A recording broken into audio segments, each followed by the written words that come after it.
Hello everyone, আজ আমি আর সৌমেন পৌঁছে গেলাম আমাদের বেহালা রবীন্দ্রনগরে একটা মেলা বসেছে এখানে ঢুকে দেখছি ইসকন থেকে একটা স্টল বসেছে, যেখানে রয়েছে ঠাকুরের অনেক ধরনের জিনিসপত্র।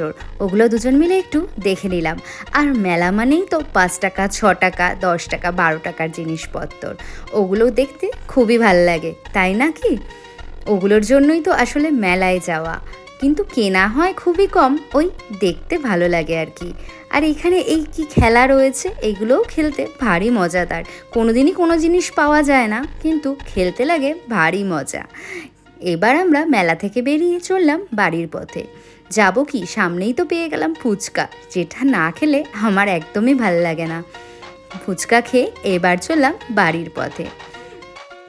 সামনেই পেলাম আবার একটা আইসক্রিমের দোকান। খেয়ে দে তাহলে এবার যাই। Tata, bye bye.